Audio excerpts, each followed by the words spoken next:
Bom dia, amados, a paz do Senhor. Que a graça, a misericórdia, o amor do nosso Deus possa ser conosco nesta manhã.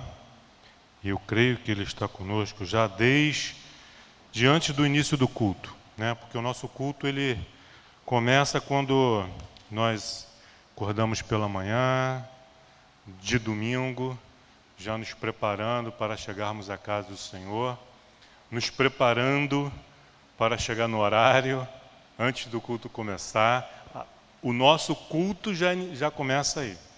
Para os trabalhadores, muitos trabalhadores, por exemplo, no departamento infantil, o culto de domingo começa ao longo da semana, quando eles já recebem a matéria, né, a lição que vai ser ministrada às crianças no domingo, e eles se preparam, eles estudam, eles leem aquela lição, eles leem a Bíblia. O culto deles já começa ao longo da semana. O culto dos músicos não é chegar aqui, ligar os instrumentos, afinar os instrumentos, acertar o som, não. Ao longo da semana, os louvores que serão ministrados no culto da manhã, no culto da noite, já é colocado ali no grupo, e eles já começam a ouvir aqueles louvores, já começam a se preparar, já começam a ensaiar. Enfim, cada qual, né, o pregador também, não é chegar aqui e trazer uma mensagem de 40 minutos. Há toda uma bagagem, né? O pastor Emilson, quando sobe ao púlpito para pregar, existe toda uma bagagem, desde o dia que ele se converteu até o dia de hoje. O tempo que ele foi obreiro, foi diácono, que foi levantado ao pastoreio, todas as mensagens que ele já ouviu, todos os livros que ele já leu, todas as mensagens que ele já pregou. Existe uma bagagem, que é um preparo ao longo do tempo, dos anos, para poder chegar aqui, né, e oferecer ao povo de Deus uma palavra, um alimento sólido, saudável, com consistência, com nutrientes espirituais. Vocês estão me entendendo, queridos? Então, o nosso culto começa ainda pela manhã ou à noite, quando nós nos preparamos e temos o cuidado de chegar na casa de Deus antes do culto começar. 10 minutos que seja. Se assentar, se acalmar. Às vezes no trajeto acontecem coisas que nos deixam assim agitados. A gente já chega com louvor acontecendo, ou já nos avisos. Não temos tempo nem de acalmar o nosso espírito, de entrar na presença de Deus, né, e repensar na semana, agradecer a Deus pelos livramentos visíveis e invisíveis, por todas as suas bênçãos. Enfim, é isso. Ok? Nessa série de mensagens aí que nós estamos fazendo, desse estudo, dessas mensagens a respeito do livro de Atos, essa mensagem expositiva, desde o primeiro capítulo, hoje estaremos vendo o capítulo 7. No domingo passado, o pastor Emilson pregou sobre o capítulo 6. Só que o personagem principal do capítulo 7, ele surge no capítulo 6. E aí eu quero fazer uma pergunta aqui aos irmãos, só para se confirmar ou não uma suposição, né? Algo que eu acredito ser verdadeiro ou não, né? Quantos estiveram aqui domingo passado no culto da noite? Levantem a mão. Ok. Um terço.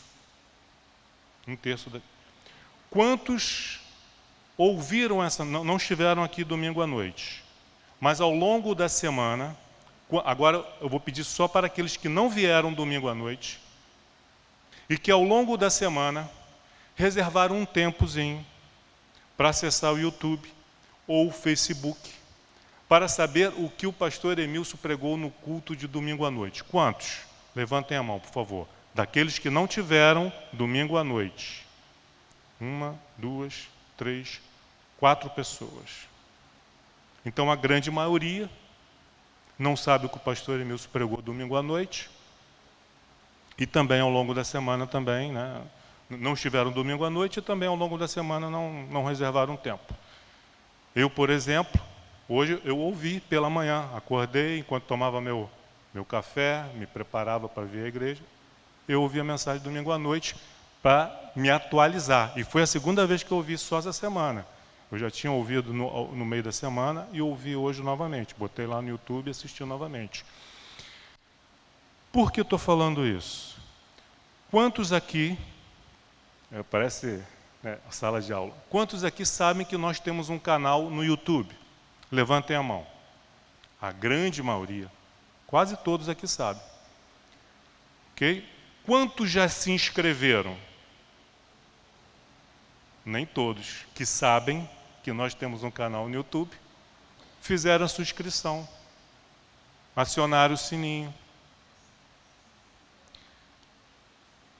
E eu creio que a grande maioria aqui, se não todos, tem um smartphone.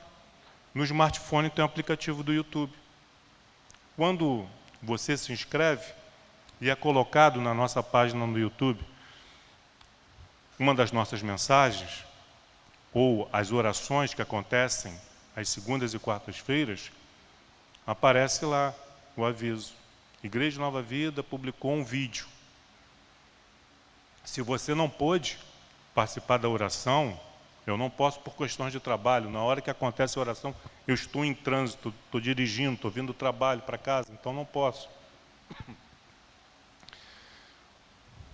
Mas podem assistir depois, quais foram os pontos da oração, pelo que o pastor orou, o que ele falou, e assim nos mantermos atualizados, sabermos o que está acontecendo na nossa casa.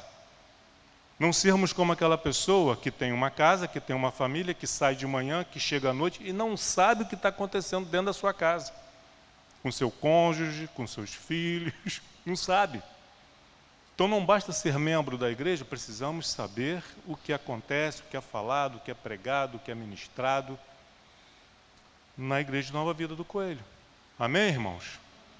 Então, né, chegando em casa, procure lá no YouTube, bota lá, Nova Vida em Coelho, aí vai aparecer lá. Faça a sua inscrição, acione o sininho e você vai estar informado. Eu não sei muito bem como é que funciona essa questão, mas eu sei o seguinte, que quanto maior número de inscritos, quanto maior o número de visualizações, quanto maior o número de curtidas e compartilhamentos, essa página vai ganhando evidência, vai ganhando espaço no YouTube. Então, se alguém entrar no YouTube procurando, por exemplo, né, Atos dos Apóstolos, aí, se nós tivermos um bom destaque, vai aparecer lá a nossa série de mensagens a respeito de Atos dos Apóstolos. Ou Igreja em Coelho São Gonçalo, aí a nossa igreja aparece lá. Então é uma forma também de cada um de nós contribuirmos, colaborarmos para a divulgação desse ministério, do que acontece aqui. Pode ser que através dessa ferramenta, na internet, possamos alcançar pessoas próximas aqui, moradores do Coelho e de bairros vizinhos, alcançar essas pessoas e eles ficarem sabendo da nossa existência, se informar do que está acontecendo e também vir fazer parte dessa família. Vocês estão entendendo, queridos? E assim vamos contribuindo. Amém? Bom, tendo dito isto, vamos à palavra de Deus, capítulo 7, Atos, capítulo 7.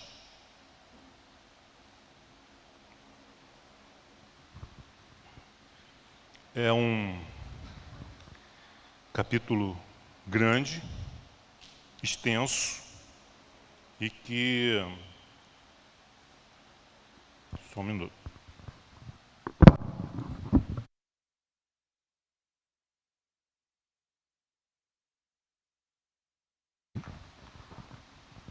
Achei, pensei que tivesse deixado em casa. É um capítulo grande, extenso. Trata-se aqui de um discurso longo, o mais longo e mais bem elaborado discurso de todo o Novo Testamento, onde Estevão, este homem cheio da graça, do Espírito Santo de Deus, cheio de fé e sabedoria,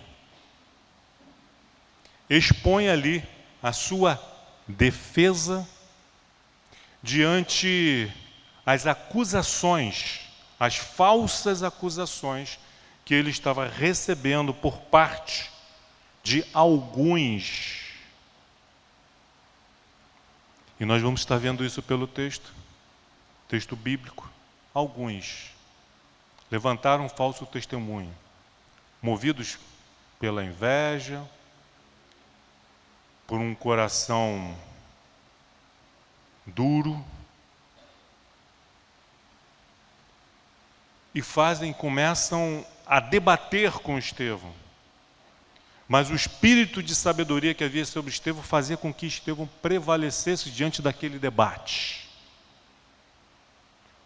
Mas não satisfeitos, eles pagam, contratam falsos acusadores, pessoas que pudessem pegar as palavras de Estevão, distorcê-las, porque as falsas acusações são assim, elas pegam coisas que nós fazemos, que nós falamos, distorcem, acrescentam algo aqui, tiram um pouquinho ali, e é o suficiente para levantar uma multidão contra aquela pessoa, uma multidão que ficou sabendo, ouviu apenas um dos lados. Então vamos à palavra, capítulo 7. Não vamos ler todo agora, né? Mas só para termos uma ideia. Capítulo 7, versículo 1. Então lhe perguntou o sumo sacerdote: porventura é isto assim? O que estão falando de você é verdade? Estevão respondeu: varões, irmãos e pais, ouvi. O Deus da glória apareceu a Abraão, nosso pai, quando estava na Mesopotâmia, antes de habitar em Harã. Ponto. Parar aqui por enquanto. Para você que nunca leu o capítulo 6, 7 de Atos, pode ser que haja alguém aqui. Para vocês que não estiveram aqui no domingo à noite, ou não ouviram a mensagem do pastor de domingo à noite, é necessário voltarmos a alguns versículos do capítulo 6 para vocês entenderem o que está acontecendo aqui. Ok? Vamos orar? Pai amado, Pai querido, louvado e bendito seja o teu santo nome, ó Deus. Graças te damos pelo teu amor, pela tua graça e misericórdia que nos alcançou, nos resgatou, nos convenceu do nosso pecado, nos conduzindo ao arrependimento, e por hoje podermos fazer parte da tua grande família, Senhor, de todos aqueles que são contados entre teus filhos e filhas. Graças te damos, Senhor, pela revelação de Cristo Jesus, pelo teu Espírito que foi concedido a cada um de nós, que habita em nós, que nos orienta, que nos aconselha, que nos ensina, que nos fortalece, que nos consola. Oh, Pai, muito obrigado. A Ti toda a honra, toda a glória e todo o louvor. E obrigado, Senhor, por esta manhã de domingo, de podermos estar na Tua casa, Te louvando, Te bendizendo, contribuindo com este ministério com os nossos dízimos e ofertas. Muitos trabalhando em diversos setores, nesse corpo vivo, que é o de Cristo Jesus. mas também por esse grupo de irmãos e irmãs que estão assentados agora, como fez Maria. Lá, a irmã de Marta e Lázaro, que se acalmou, se assentou para ouvir as palavras do Senhor Jesus. Que o Teu Espírito, Senhor, possa nos conduzir com graça, com sabedoria, nos dando entendimento para a compreensão da Tua Palavra. Essa é a oração que nós fazemos em nome de Cristo Jesus, Seu Filho amado. Amém. No capítulo 6, vou fazer apenas um resumo. Depois, entre no YouTube e veja o que o pastor Emilson pregou. Ok? Mas só para nível de compreensão, para hoje de manhã. O que aconteceu?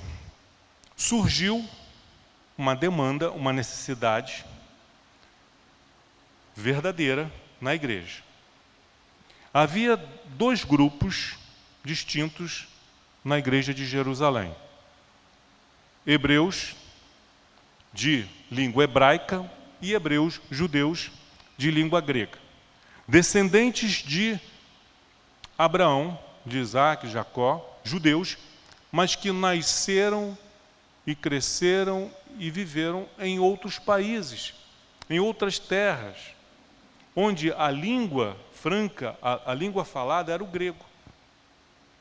Pelo evento de Pentecostes, quando esses judeus foram para Jerusalém e houve o Pentecostes, o discurso de Pedro, e ali 3.000 pessoas se converteram, essas pessoas, esses judeus de língua grega, que estavam em Jerusalém, se converteram. E muitos deles decidiram permanecer em Jerusalém. Não retornaram para as suas cidades. Não retornaram e ficaram em Jerusalém. E até que, não digo que essas 3.000 pessoas, todos ficaram, mas um grande número de pessoas ficaram e não retornaram. E aí surge uma questão: como conseguir sustento, emprego para tanta gente, de um dia para o outro? E enquanto essas pessoas não conseguiram ter o seu próprio sustento, conseguir o seu emprego, o seu trabalho, se estabelecer em Jerusalém, a igreja assumiu.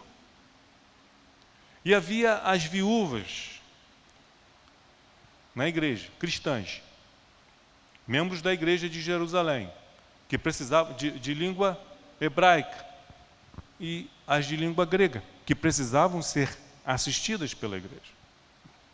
Só que na divisão do alimento, da ajuda de custo, as irmãzinhas, as viúvas de origem de língua grega, ficavam esquecidas. A Bíblia não diz o porquê. Será uma discriminação, um preconceito que havia? Não fala. Se elas eram esquecidas porque não falavam hebraico e ficavam tímidas e não levavam as suas necessidades para os apóstolos, não sabemos.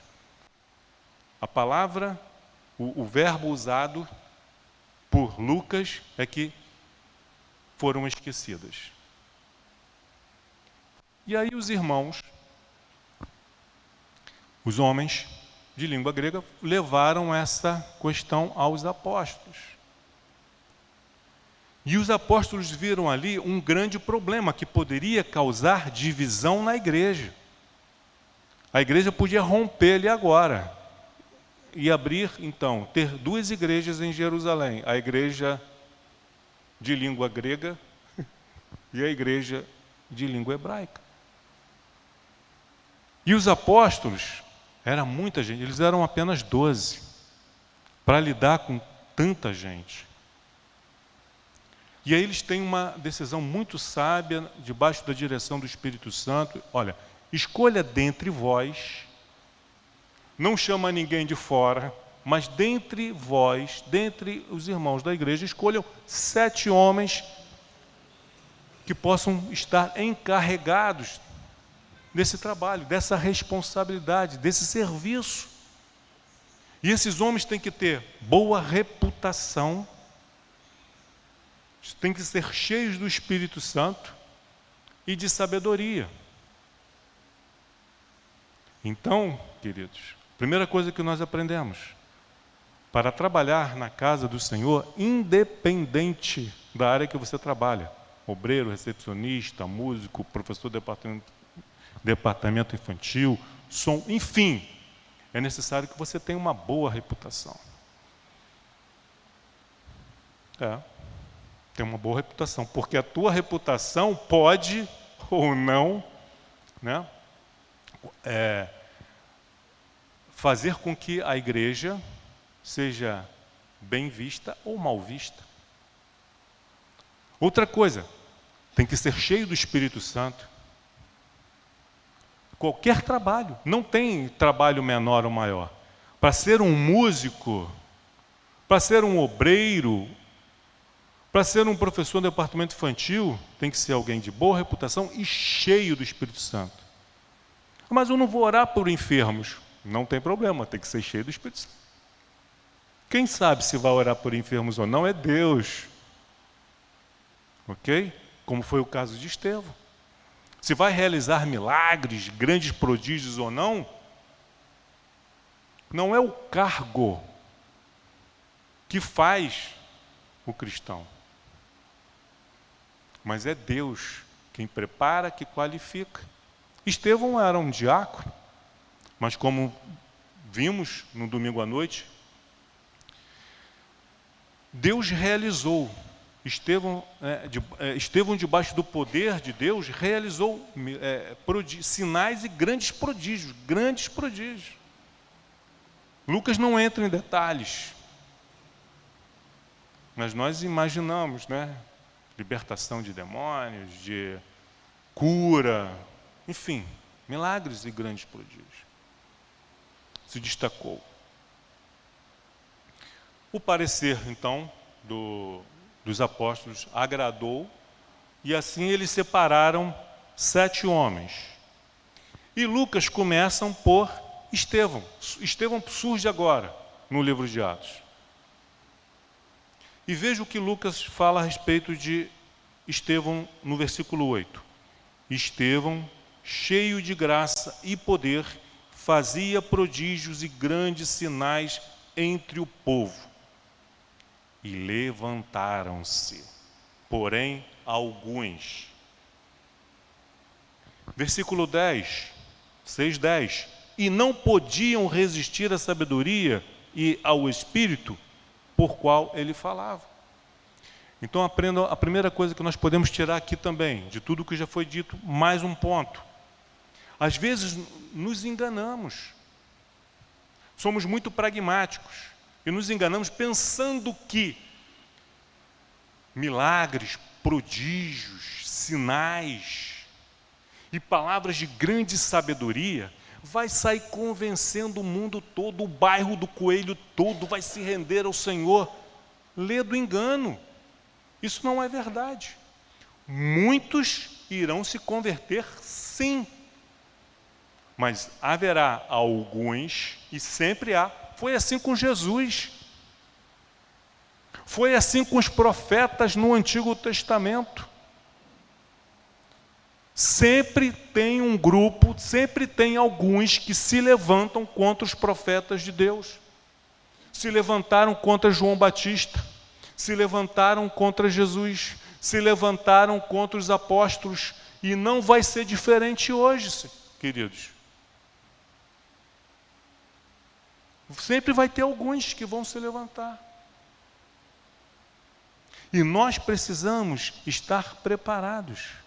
Buscar, através da palavra e da oração, essas duas asas que fazem com que a águia voe, palavra e oração.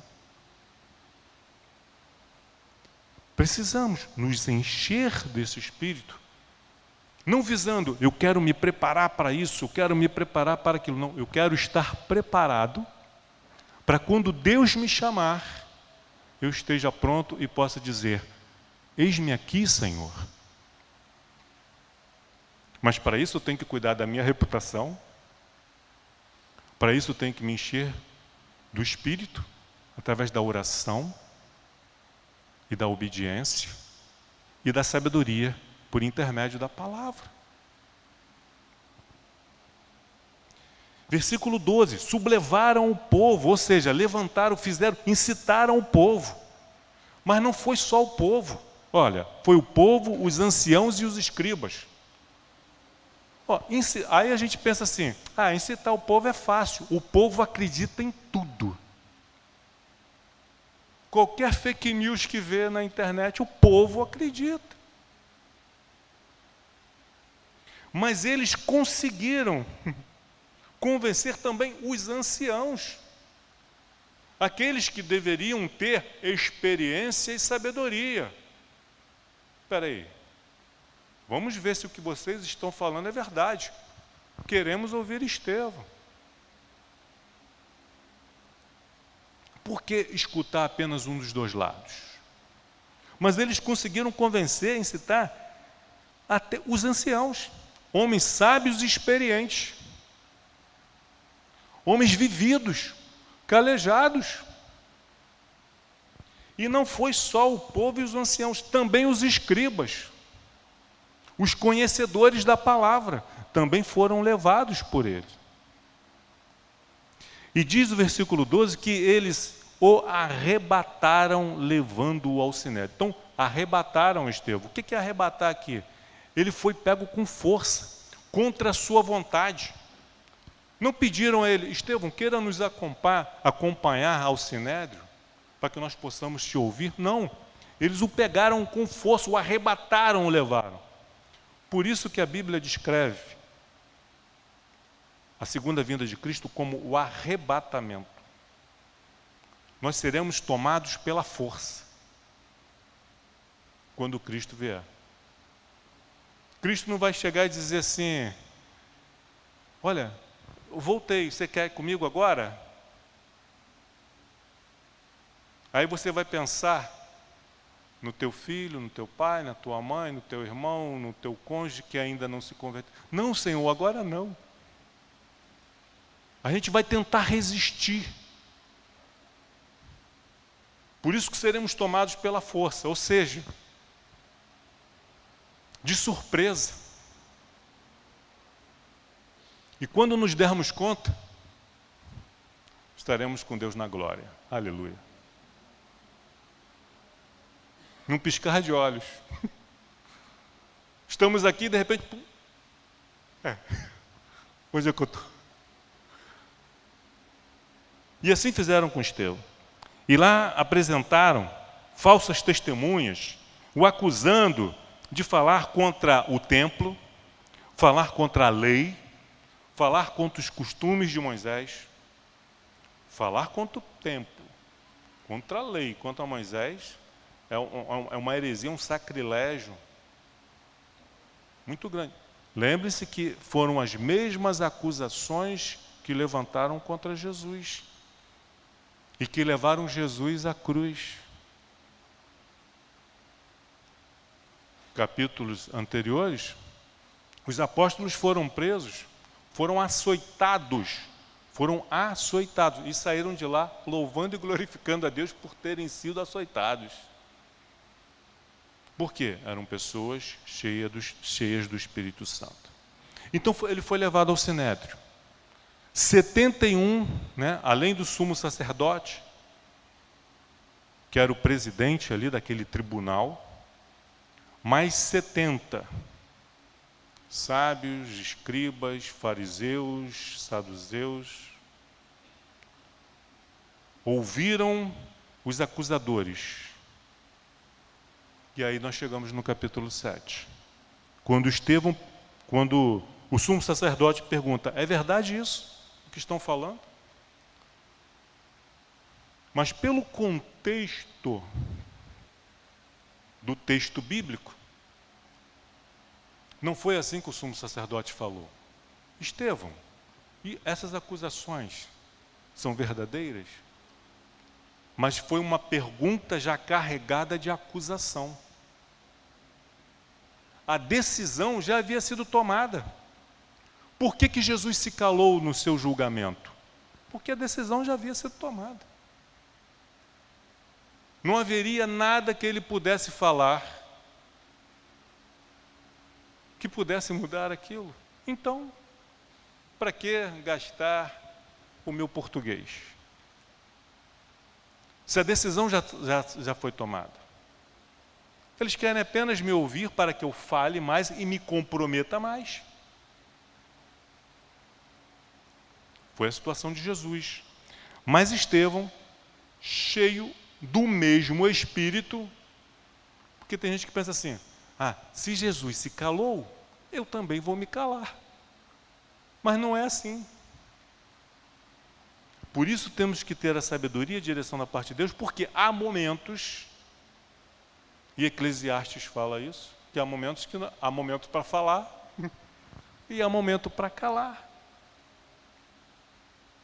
Esse foi o momento de Estevão. Deus realizou esses sinais e esses prodígios e grandes sinais por intermédio de Estevão, para que este momento acontecesse. Tudo está acontecendo de acordo com o projeto, com o plano de Deus. Estevão não fez isso de maneira intencional. Ele não tinha como calcular isso. As coisas foram acontecendo e a gente achando que as coisas acontecem pela vontade do homem ou do príncipe deste mundo, e não é. Há um trono, João em Apocalipse vê um trono nos céus, e esse trono não está vazio, esse trono está ocupado pelo Todo-Poderoso, o Rei dos Reis, o Senhor dos Senhores. O Criador dos céus e da terra está sentado no seu trono, reinando soberanamente, e não há nada que aconteça na sua vida, na minha vida ou no mundo que não esteja debaixo da direção do plano, do projeto de Deus para a humanidade. Com as nossas atitudes, com os nossos erros, podemos sim, retardar, atrapalhar os planos de Deus para a nossa vida, mas a responsabilidade é nossa. E teremos que prestar contas disso. Mas através da nossa submissão, da nossa obediência, nos tornamos apenas colaboradores de Deus e deixamos Deus agir. E foi o que aconteceu aqui. Então, Estevão, cheio do Espírito Santo, com sabedoria, ele se volta para aqueles homens, para o Sinédrio, para aquelas autoridades, e fala, e responde: varões e irmãos, ouvi. Olha o respeito, vê a solenidade? Os homens da sua idade, ele chama de irmãos. Os mais velhos, ele chama de pais. Ouvi. O Deus da glória apareceu a Abraão, nosso pai, quando estava na Mesopotâmia, antes de habitar em Harã. Isso há 2000 anos antes de Cristo. E lhe disse, Deus disse a Abraão: sai da tua terra e da tua parentela e vem para a terra que eu te mostrarei. Então saiu da terra dos caldeus e foi habitar em Harã. E dali, com a morte do seu pai, Deus o trouxe para esta terra em que vós agora habitais.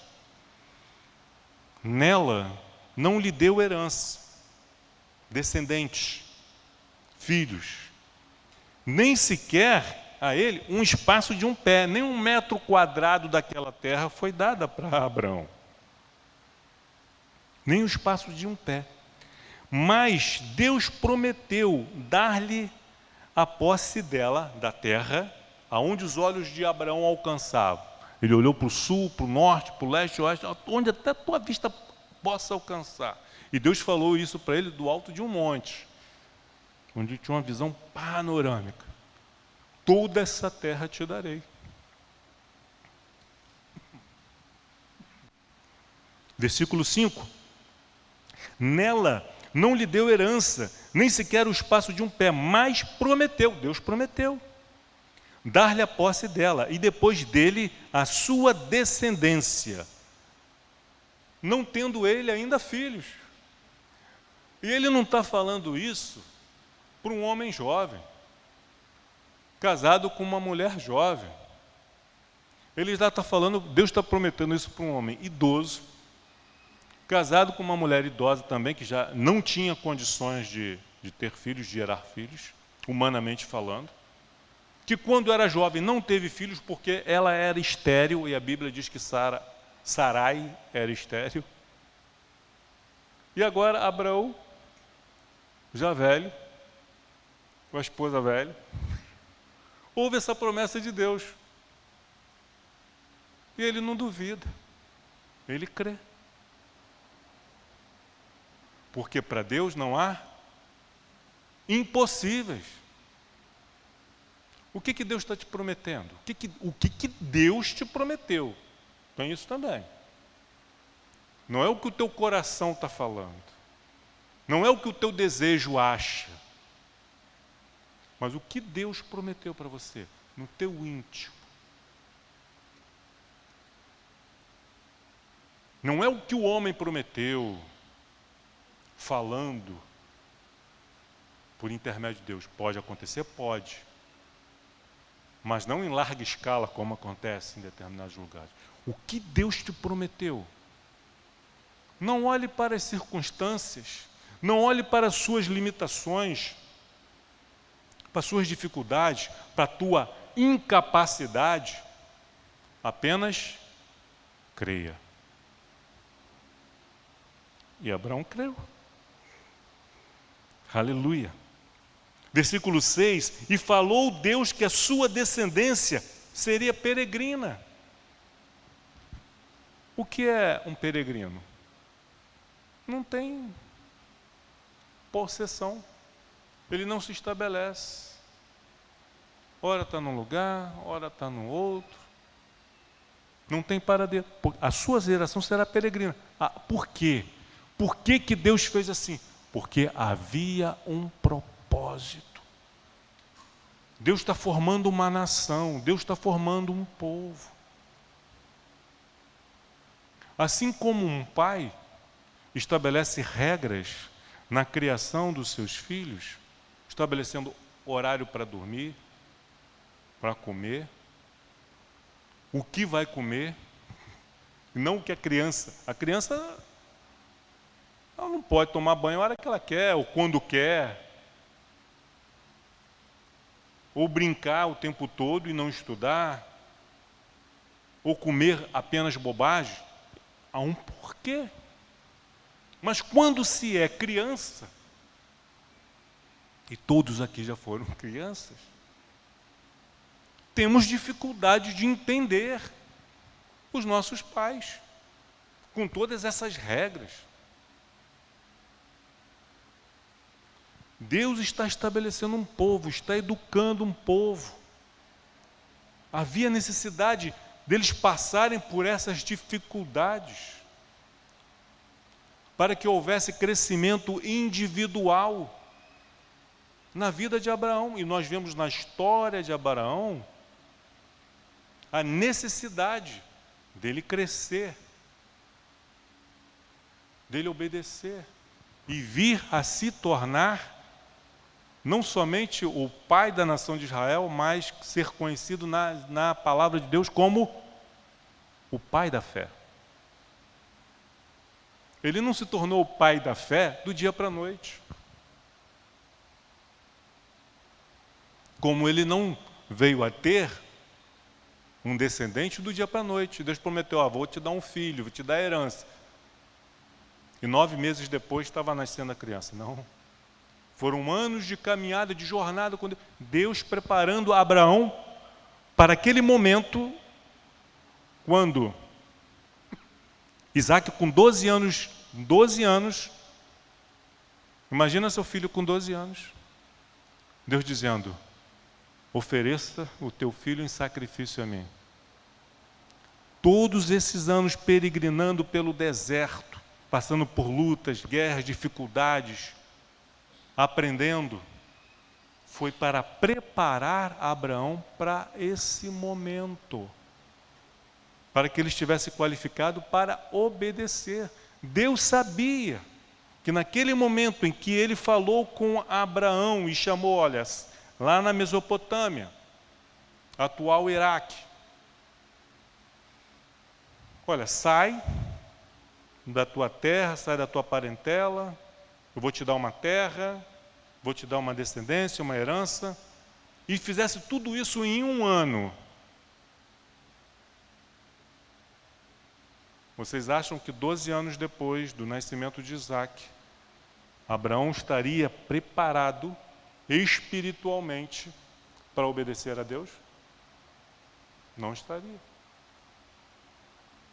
Então, toda essa nossa peregrinação pelo deserto da vida, alguns ficam no deserto da vida pela incredulidade, como foi o caso do povo de Israel, depois que sai do Egito.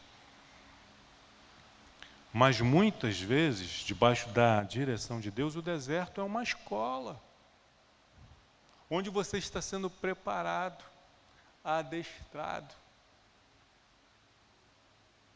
para a batalha, para a vida e para vir a ser exemplo. Todos os heróis da Bíblia, os heróis da fé registrados lá na Epístola aos Hebreus, está ali registrado como exemplo. Nós podemos olhar para a vida desses homens no passado e ver os seus pontos positivos, a sua obediência, a sua fé, o seu temor a Deus, como bons exemplos a serem seguidos. Aonde eles erraram, aonde eles caíram, aonde eles falharam, como exemplos a não ser seguido. E Estevão continua o seu discurso. E entenda o seguinte, Estevão está fazendo esse longo e elaborado discurso, começando em Abraão, indo até Salomão, com a construção do templo, um espaço aí de 1.500 anos aproximadamente. Ele faz um resumo da história de Israel de 1.500 anos, sem ter um apontamento sequer na mão. Tudo de cabeça. Porque ele era um homem cheio do Espírito Santo e sabedoria. E por quê? Porque ele se preparou para esse momento. Deus veio preparando ele para esse momento. E ele continua.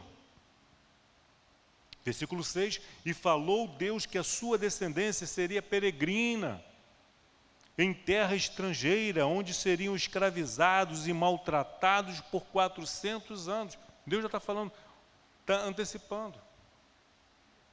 Tem coisas que nós passamos na vida, ou vamos passar, que Deus já vai falando, Deus já vai dando sinal, já vai nos preparando. Deus anunciou isso para Abraão porque Abraão estava pronto para ouvir isso.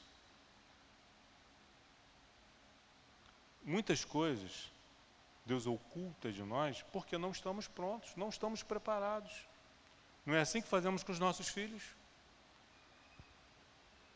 Nós expomos para os nossos filhos todos os problemas que nós temos, às vezes, um problema financeiro. A gente poupa os nossos filhos de determinados, porque primeiro que eles não vão poder nos ajudar em nada. Falar, comunicar para eles também não vai resolver o problema, só vai deixá-los preocupados, aflitos, sem dormir à noite, batendo na porta do seu quarto com o olho arregalado. Mas na medida que eles vão crescendo, você vai comunicando a eles a realidade da vida. A vida não é uma loja de doce ou de chocolate.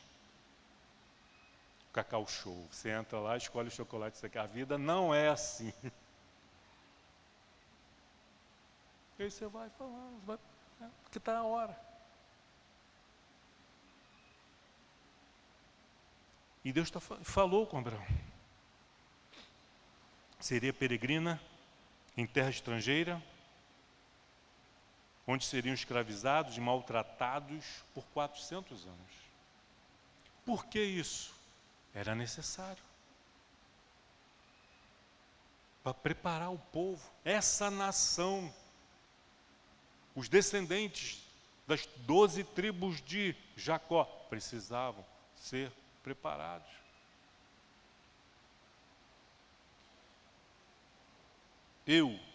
Versículo 7, disse Deus, julgarei a nação da qual foram escravos e depois disso sairão daí e me servirão neste lugar.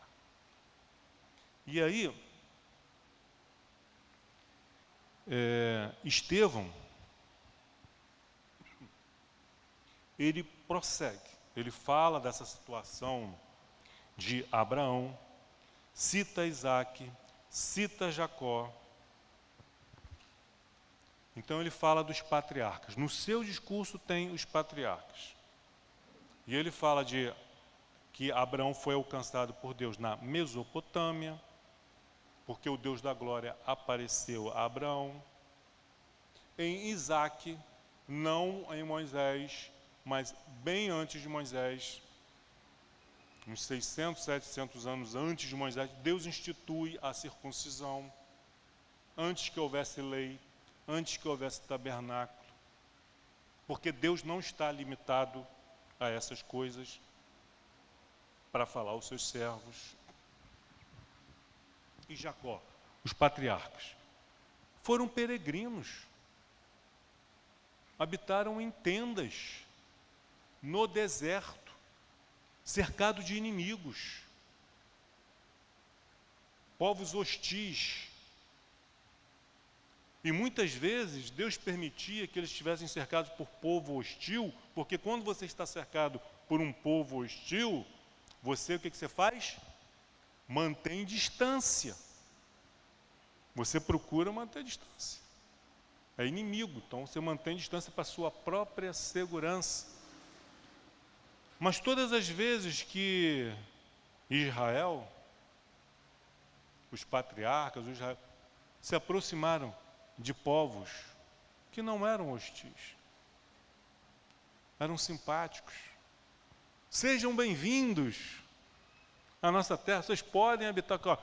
Os seus filhos e filhas podem se casar com os nossos filhos e filhas. Vamos ser um só povo. E aí morava também o perigo, porque nessas alianças que Deus proibiu, para ele não fazer aliança com outros povos, por quê? Porque Deus é metido. Não, para a própria segurança. Pensa bem, o que nós falamos para os nossos filhos? Veja com quem você anda. Olha a sua companhia. Esse rapaz, essa moça com quem você está andando. Não é isso? Deus faz isso. Fez isso com Abraão, com Isaac, Jacó, com a nação de Israel, faz com a igreja hoje. Cuidado com quem você faz aliança. Os ministérios com quem você faz aliança. Não é porque diz que é pastor, não é porque diz que é igreja, que é. Cuidado com as alianças. Cuidado com quem você faz sociedade. Então, os povos hostis, quando hostis era bom porque Israel já mantinha distância mesmo. Mas o perigo está também na serpente. Astuta e maliciosa. Que se aproxima de você com um sorriso, se passando por seu amigo ou sua amiga. Aí diz assim, é isso que a palavra de Deus diz? Ah, mas não é bem assim não. Não foi isso que a serpente falou para ele? Não é bem assim não. Não vai morrer não. A Bíblia diz que vai morrer, mas não vai morrer. Olha só, tem tanta gente fazendo e não está morrendo. Está prosperando. Mas não consegue ver que essas pessoas estão mortas.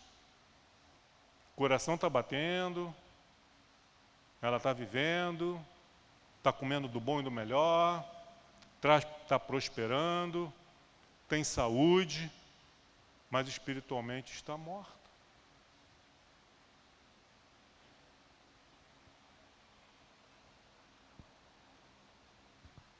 Versículo 8. Então lhe deu a aliança da circuncisão. Assim nasceu Isaque. E Abraão o circuncidou ao 8º dia. De Isaque procedeu Jacó, e deste as 12 tribos, os 12 patriarcas. Então ele começa o seu discurso pelos patriarcas. E está mostrando para o Sinédrio de que Deus não está limitado ao território de Israel. Que Abraão nem israelita era. Israel nem existia. Abraão era um caldeu. Abrão. Entende? Nós limitamos. Achamos que a nossa bênção vai estar só naquele lugar, e não é. Deus está em todos os lugares, Ele é onipresente. Ele é onisciente, sabe de todas as coisas, e Ele é onipotente. Os limites do município de São Gonçalo não impedem Deus de agir em Niterói, Maricá, Itaboraí. Os limites do estado do Rio também não impedem Deus de agir em outros estados, em outros países.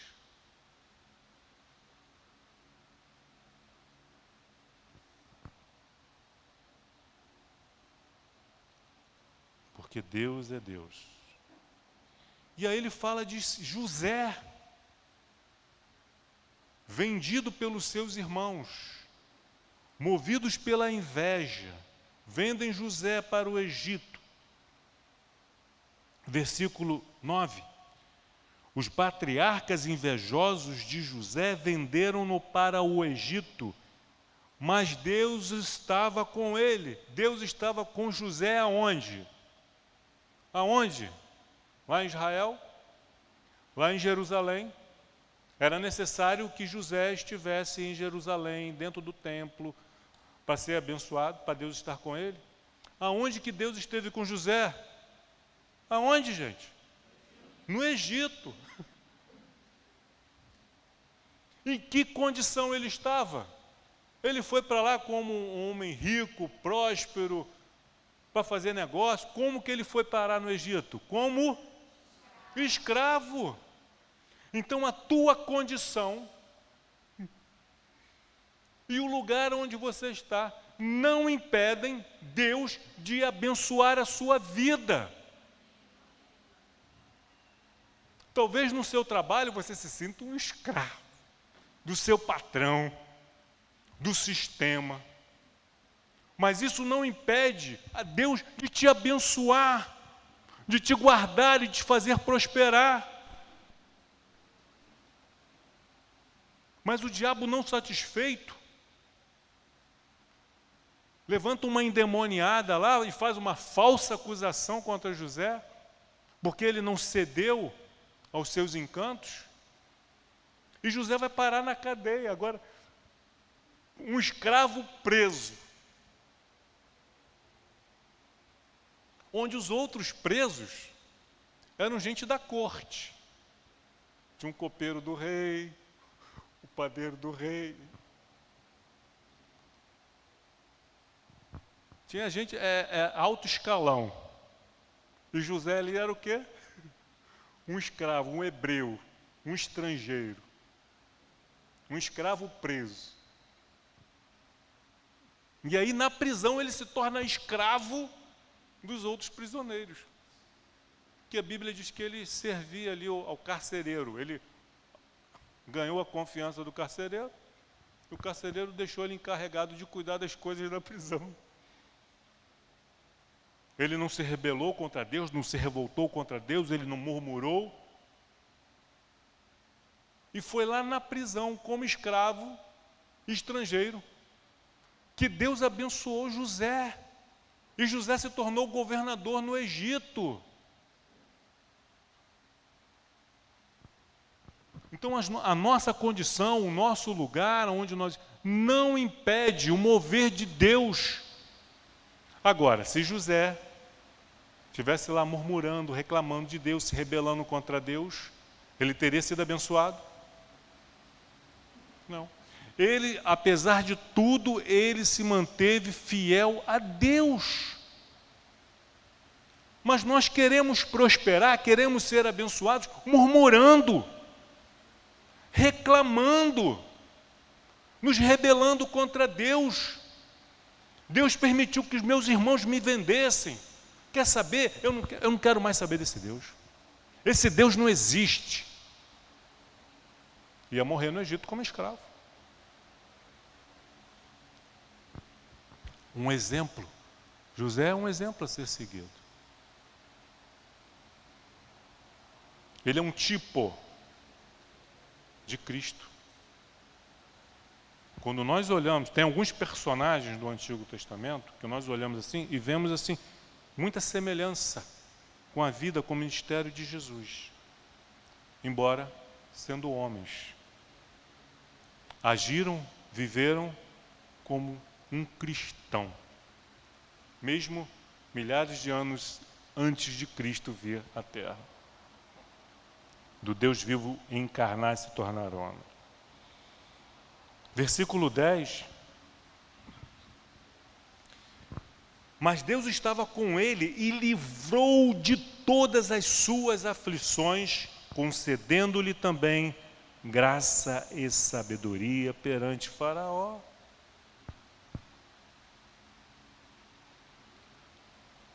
Rei do Egito, que o constituiu governador daquela nação e de toda a casa real.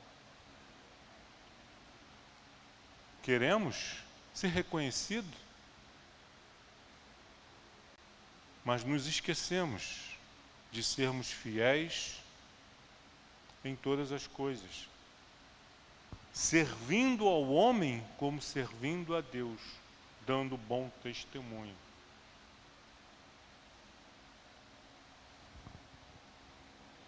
E aí, no seu discurso, Estevão fala também a respeito da fome, do período de fome, da sabedoria que Deus deu a José para governar o Egito, decifrar o sonho de Faraó, do seu encontro com seus irmãos, quando seu pai é levado. Então ele fala no seu discurso, com muitos detalhes, muita riqueza de detalhes, sobre os patriarcas, sobre José, fala sobre o cativeiro e sobre Moisés, o êxodo, a lei. Quando Deus, livra Moisés da morte, aonde que Moisés estava? No Egito. Moisés, o que Moisés fez? O que Moisés fez para merecer esse livramento? Nada. Era uma criança de 3 meses de idade. Não tinha feito nada, não sabia nem o que era Deus, não tinha entendimento, não sabia nada, era uma criança. Mas Deus o livrou para um propósito. Deus não só o livrou, como Deus garantiu que aquele sistema mundano que queria matar, exterminar, aniquilar com a nação israelita, com a nação de Israel, Deus não só livrou Moisés, como fez com que esse sistema sustentasse Moisés. E ainda pagasse a mãe de Moisés para criá-lo, até a idade do desmame, até Moisés deixar de mamar. E ele é levado para o palácio e lá é criado como príncipe, como neto do faraó, por 40 anos. Teve um vidão. lá no palácio. Que vidão. Mas ele sabia que Deus não o livrou para ter um vidão. Ele sabia que Deus não o livrou da morte para ele ficar lá no palácio, usufruindo do bom e do melhor, de todo o conforto, de todo aquele luxo, de toda a segurança que os soldados do palácio poderiam oferecer a ele. Não apenas para dar a ele poder e autoridade.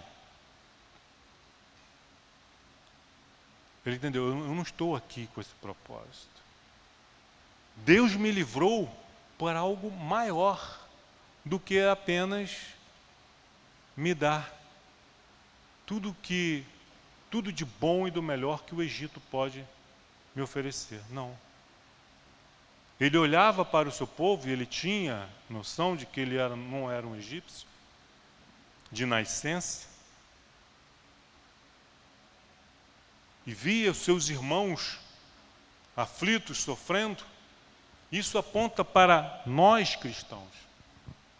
Nós não podemos ser omissos e cruzar os nossos braços vendo os nossos irmãos sofrendo a opressão do Egito. Estamos aqui usufruindo tudo do bom e melhor do Egito. Ficar com peninha e falando, Deus, faz alguma coisa por eles. Assim como o Senhor me abençoou, Deus, abençoa eles também. Não, arregace a manga e faça alguma coisa. Mas não da maneira como Moisés fez. Ele tentou fazer isso, realizar, com meios humanos. Se precipitou. Não havia chegado a hora. Não havia chegado o tempo. Moisés não sabia. Não, tenho 40 anos de idade, agora eu já sei o que eu faço da minha vida. Aí Deus olha assim, sabe nada, filho. Você ainda vai ter que ficar 40 anos no deserto para aprender. Essa vidinha de 40 anos aí no palácio, aí, agora você vai ter que passar lá no deserto. Cavando poço, cuidando de ovelha, procurando pasto, calejando a mão, poeira na cara, para que você então seja preparado para o propósito para o qual eu te levantei. E aí ele foge para o deserto, em Midian. Em Midian, ele se casa, tem 2 filhos, constitui família, e fica 40 anos agora. Moisés agora está com 80 anos de idade. Aí Deus aparece para ele. Uma sarça ardente fala com ele. Moisés, chegou a hora. Volta lá para o Egito, porque eu ouvi o clamor do meu povo. E você vai falar para Faraó, você vai lá falar para Faraó. Deixe o meu povo ir. E aí Moisés, o quê? Quando eu tinha 40 anos, no vigor, com poder, com autoridade, quando eu era alguém no Egito, eu não consegui? Agora eu não vou conseguir. Não vai, Moisés, você vai porque eu estou te mandando. E eu vou te revestir de poder e de autoridade dos céus. Há 40 anos atrás você tinha poder e autoridade que foi dado lá pelo Faraó. Agora você vai voltar para lá com poder e autoridade com alguém que é muito maior do que o Faraó. E Moisés, relutante, vai. E a gente não faz isso muitas vezes? A gente vai porque Deus está mandando. Está meio relutante, mas vai. Né, João? Não, Deus, me deixa quietinho. E a gente vai, relutante, aceita o desafio. E vai, e ele foi. E aí com mão forte, com mão poderosa, Deus liberta Israel das garras opressoras de Faraó. Foi uma pancada atrás da outra. Foram 10. Gradativamente. A 10ª foi a morte dos primogênitos. E aí foi o Egito assolado, destruído. O exército poderoso do Egito não pôde fazer nada para impedir a mão de Deus. Não pôde. E deixou ir. Chegaram diante do Mar Vermelho. Deus abriu o mar. Eles não tinham como atravessar o mar. Não havia barco, não havia uma ponte, não havia um túnel. Deus abriu. Os livrou. Chegaram no deserto.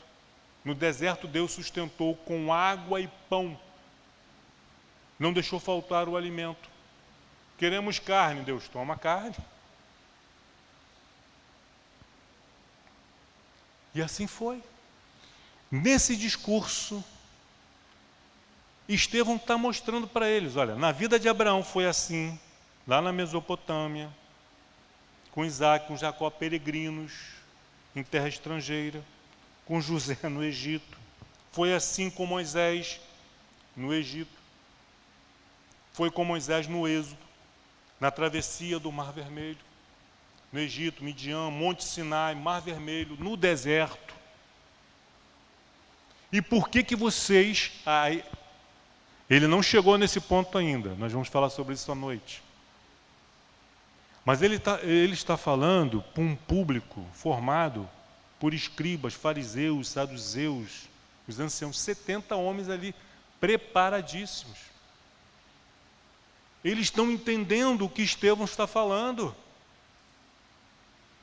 Por que vocês ficam tão presos a essa questão do templo de Jerusalém,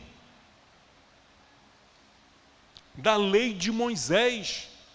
Porque Deus falou com todos esses homens e agiu por intermédio deles quando o território de Israel nem existia ainda. Havia a terra de Canaã que era habitada por vários povos, não Israel. Não existia lei, não existia tabernáculo, muito menos um templo fixo. Jerusalém, eles nem conheciam Jerusalém, era uma cidade chamada Salém, que era um território estrangeiro, que eles, depois com Josué, quando eles entram na terra e vão ocupando o território de Canaã, essas coisas não impediram Deus de ser Deus e de agir na vida dos patriarcas, na vida de José, na vida de Moisés. E por que vocês ficam achando que nós precisamos e nós dependemos dessas coisas? Isso aqui, esse espaço onde nós nos reunimos, aquele espaço onde as crianças ficam, Deus precisa desse espaço aqui? Deus precisa? Não. Quem é que precisa? Nós precisamos. Então Deus nos dá. Porque nós precisamos de um lugar para nos reunir, para que os filhos de Deus como família possam se reunir, louvá-lo, adorá-lo. Nós podemos dizer, mas eu posso fazer isso na minha casa. Pode, mas sozinho. Ou no máximo com a sua família. Mas diz a palavra, quão bom e agradável é que vivam em união os irmãos, que os irmãos vivam em união. Mas como é que eu vou viver em união lá da minha casa, cada qual na sua casa? Nós precisamos. Então Deus, sabendo que nós precisamos, nos dá. Deus, sabendo que as crianças precisam de um espaço para elas se reunir, estar ali divididas por idade, nos deu. E nos capacita e nos dá recursos para manter isso. Você acha que são os nossos dízimos e as nossas ofertas que sustentam isso aqui? Os nossos dízimos e as nossas ofertas vêm de recursos que é Deus quem nos dá. É fruto do nosso trabalho? É. A gente não trabalha, a gente tem que sair de casa, tem que trabalhar, tem que correr atrás. É. Mas quem é que nos dá saúde? Quem nos dá inteligência? Quem é que nos capacita? Quem é que nos dá esse emprego? Quem é que nos mantém com a economia boa ou com a economia ruim? Quem é que nos sustenta? É Deus, não sou eu. Não é a minha capacidade que me faz ter o meu salário.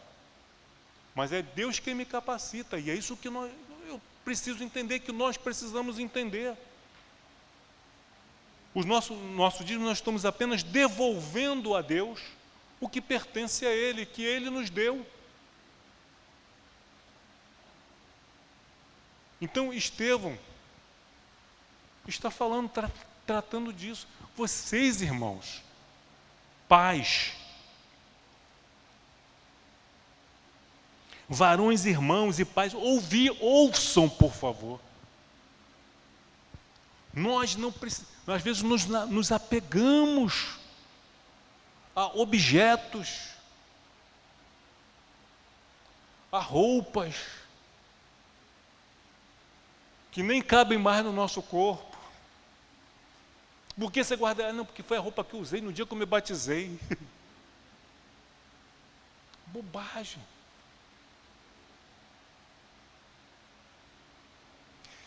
E assim concluímos a mensagem agora da manhã. E eu espero que eu tenha deixado vocês com a curiosidade aguçada para logo mais à noite estar conosco. Você que está de casa nos acompanhando, venha estar conosco. 18 horas começa o culto, não é 18h30, 18 horas e 30 minutos, 18h30, ó. Não é 6h30 da noite, nem 18 horas e 30 minutos. 18 horas começa, então chegue 10 para as 6. Para começarmos a cultuar Deus todos juntos. Nós não chegamos atrasados. Você chega atrasado? Todo dia no trabalho, 30 minutos, 1 hora atrasado? Não chega. Se tiver uma consulta com o médico, você chega atrasado? Garanto que não, você chega antes. Um exame, uma audiência. Por que na igreja? Por que no culto a gente chega atrasado? A gente deixa de ir.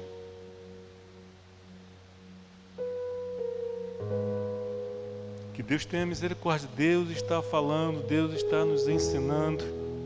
E quem tem ouvidos, ouça o que o Espírito diz à igreja. Pai amado, Pai querido, louvado e bendito seja o teu santo nome, Deus. A ti toda a honra, toda a glória e todo o louvor. Obrigado, Senhor, pela ministração da Tua palavra, pelo Teu bom Espírito. Perdoa os nossos pecados, capacita-nos, ajuda-nos. Que logo mais à noite possamos estar concluindo essa mensagem com o discurso de Estevão, finalizando para a honra e glória do Teu santo nome, ó Pai. Muito obrigado por cada vida aqui presente, por cada irmão que nos acompanhou pela internet, mas em seu espírito eles sejam movidos, saiam do comodismo, se levantem do sofá e possam se unir conosco, estar aqui conosco, louvando, bendizendo o Teu santo nome e participando da sua mesa, Senhor. Muito obrigado por tudo. Em o nome santo do nosso Senhor e Salvador Jesus Cristo. Amém. Ele está aqui, Ele é o mesmo. Aleluia. Vamos ficar de pé, louvar o Senhor com esse cântico. Estás aqui, Senhor, movendo entre nós. O mesmo Deus que caminhou no deserto com esse povo está nesse lugar, amém? Cante comigo, aleluia. Estás aqui, movendo entre nós, te adorarei, te adorarei. Estás aqui, mudando destinos, te adorarei, te adorarei. Estás aqui, operando milagres, te adorarei, te adorarei. Estás aqui, transformando histórias, te adorarei, te adorarei. Meu Deus é Deus de milagres, Deus de promessas, caminho no deserto, luz na escuridão. Meu Deus, este é quem tu és. Meu Deus é Deus de milagres, aleluia, Deus de promessas, caminho no deserto, luz na escuridão. Meu Deus, este é quem tu és. Estás aqui, estás aqui, tocando os corações, te adorarei, te adorarei. Estás aqui, curando multidões, te adorarei, te adorarei. Estás aqui, restaurando os corações, te adorarei, te adorarei. Estás aqui, transformando histórias, te adorarei, te adorarei. Aleluia, meu Deus é Deus de milagres, Deus de promessas, caminho no deserto.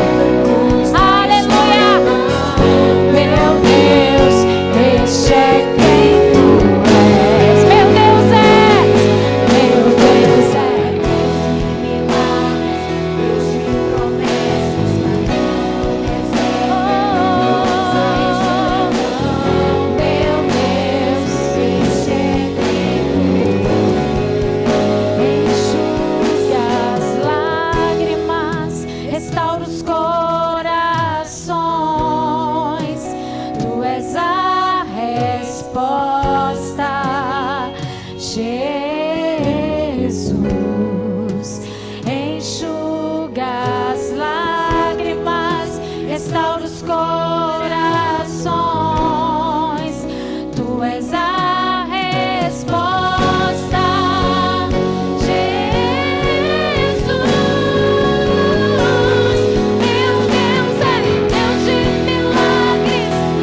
Declare quem é o seu Deus.